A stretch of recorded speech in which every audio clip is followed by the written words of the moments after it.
인생의 목적과 목표는 딱 하나였어요. 주님 만났을 때 착하고 충성된 종아라고 하는 이야기 듣는 거. 멋있는 믿음의 사람이라기보단 너덜너덜해져도 붙들 게 주님밖에 없어서 결국 그리로 엎어지는 사람, 그 사람을 만들어내는 게 사실 고생질의 목표이기 때문에 잘난 내가 아니라 안 돼서 그래서 더 주님이 필요한 존재. 안녕하세요. 저는 다윗의 열쇠라고 하는 단체를 섬기고 있고 고생질 프로젝트를 섬기고 있는 김선교 형제라고 합니다. 반갑습니다.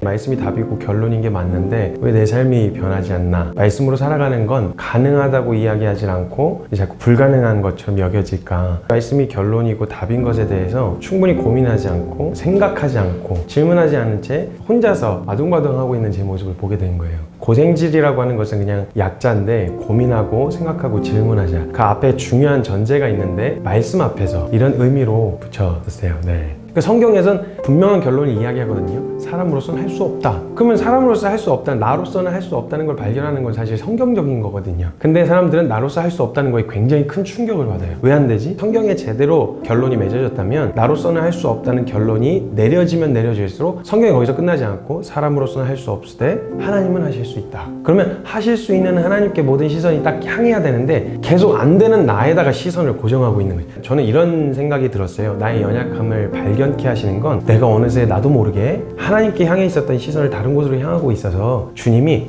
나를 보라고 부르시는 부르심이라는 생각이 들었어요.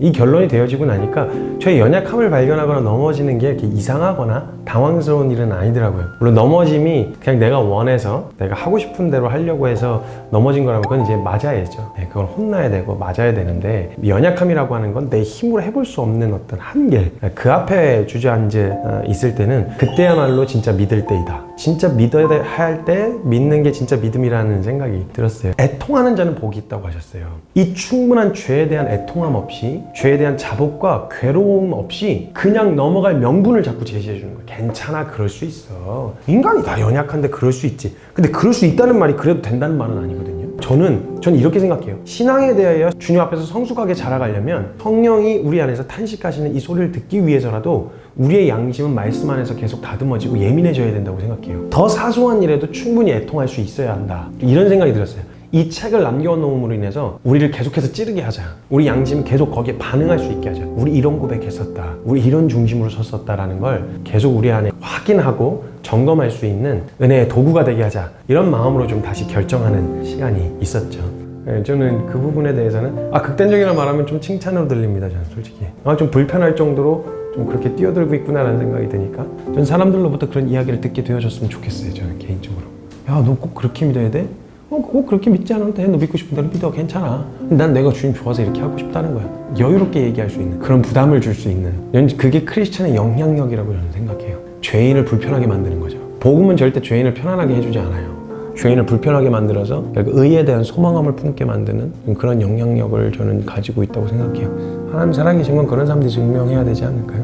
그래서 저는 그냥 한번 가보려고 합니다. 다른 의도가 아니니까. 제 신앙의 좌우명인데요. 은혜를 끼치는 자로 서지 말고 은혜 입은 자로 서라. 은혜를 끼치려고 하면 결국 행위에 집착하게 되어지고 그럼 피곤해지고 힘들어지죠. 사람들의 평판, 인정 여기에 목매게 되고. 은혜 입은 자로 선다라는 말은 내가 어떤 은혜를 입었는지를 계속 기억해야 한다는 거죠. 오늘 주실 은혜 오늘 입었으면 전 충분하다고 생각해요. 그래서 제가 항상 늘 되뇌이는 말이 있어요. 은혜 입은 죄인에게 못할 말은 있어도 못 들을 말은 없다. 못할 말, 제가 뭔가 나는 믿는 사람 이렇게 하면서 정죄하고 판단 이런 말은 못할 말들은 많아도 은혜 입은 죄인이 못 들을 말이 뭐야? 욕 좀 먹으면 어떡고 그냥 좀 상황에 그냥 좀 치면 어떡고 어차피 그냥 은혜 없었으면 그런 취급 받았어야 될 존재였는데 하나님이 가장 가치 있게 여겨주셔서 말씀을 나눌 수 있고 영혼을 섬길 수 있는 자리에 세워주셨다면 그거만큼 복이 어딨나 하는 생각이 이제 항상 이게 좀 되뇌이고 있거든요. 우리 사랑이라고 하는 속성 자체가 굉장히 자발적이고 능동적이란 말이죠. 이게 사랑이라고 하는 속성 안에 담겨 있는 거거든요. 그러니까 사랑이라고 하는 요소를 보면요, 절대 상식적이지가 않아요. 이성적이지가 않고요, 합리적이지 않아요. 하나님이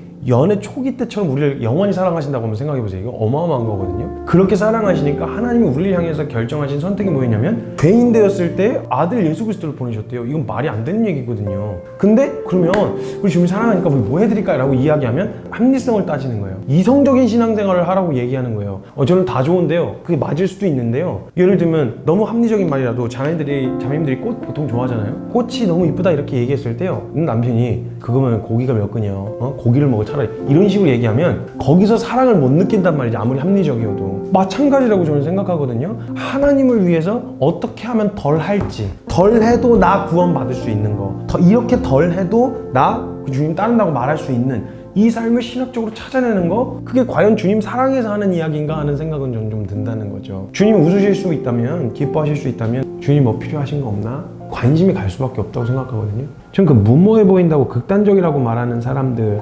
이야기가 틀리다고는 생각 안 해요. 그렇게 보일 수 있겠구나. 근데 저는 더 못해서 아니죠. 어딜 가든 말씀 전하러 가면요, 말씀 반응 안 하는 것 같은 애들이 있을 때 막 진짜 낙심이 되면요, 희한하게 주님 보게 해주신 건 한 놈이 저쪽 구석탱이 다 울고 있어요. 싸워본 사람이에요. 싸워본 사람은 그게 얼마나 치열한지 공감이 되니까 막 같이 울고 있거든요. 아, 저 한 사람 때문에 보내셨구나 하는 생각이 들. 항상 마지막 기도할 때 그 친구한테 얘기하거든요. 여기서 그렇게 싸워본 친구도 있을 텐데 우리도 같이 싸우고 있다. 우리도 같이 싸우고 있으니까 같이 가자. 끝까지 견디자. 이렇게 이제 격려하고 위로하거든요. 고생지를 보통 영상이 계속 나가다가 저희가 일부러 영상을 중단했던 이유가 있었어요. 저희가 훈련에 집중하려고. 근데 저희가 책을 내게 됐던 이유는 이쯤 됐을 때 저희 안에서도, 그리고 청년들에게도 이 삶의 방향성과 이 가치를 한번은 높이 들어줘야 되겠다. 왜냐면 혼자서 고군분투하고 있을 청년들에게 그렇게 좀 외쳐주고 싶은 마음이 들었어요. 앞서서 저희가 한번 뚫어내 볼 테니 증명하고 나면 이 길에 뛰어드셨으면 좋겠습니다 라는 이야기를 하고 싶어요. 저희를 흔들어도 보시고 비난도 해보시고 돌도 던져보시고 하다가 진짜네? 이렇게 되면 돌 던진 만큼, 비난했던 만큼 온팡 빠지게 되거든요. 저희한테 말고 저희가 붙들고 있는 주님께. 예레미야 6장에 보면 옛적 길고 선한 길이 무엇인지 알아보고 그리로 가라 이렇게 말씀하셨거든요. 너무 상황에 치여서, 환경에 치여서 바쁘게 상황에 이끌리듯 가는 거 말고 잠깐 멈추어서서 옳은 길이 무엇인지 이 본질적인 질문 앞에 함께 서는 시간이 되었으면 좋겠어요. 그리고 확인되고 나면 가라 마라 하지 않아도 가게 된다고 저는 믿어요. 굳이 막 이렇게 독촉할 이유는 없을 것 같고요. 본질적인 질문, 급하게 달려가신 걸음을 멈추어 서서 말씀 앞에서 물어보실 수 있었으면 좋겠어요. 믿음의 동역자들이 함께 일어날 때 저는 이게 상식이 될 날이 올 거라고 믿어요. 말씀으로 사는 거 당연한 거 아니에요? 당연한 거지. 말씀을 안 사는 게 이상한 거 아니에요? 이렇게 되어지는 분위기가 교회 안에 있게, 그렇게 함께 살아갈 수 있는 날이 주님 다시 오시기 전에 있었으면 좋겠어요. 용기 잃지 마시고 함께 걸어갈 수 있었으면 좋겠습니다.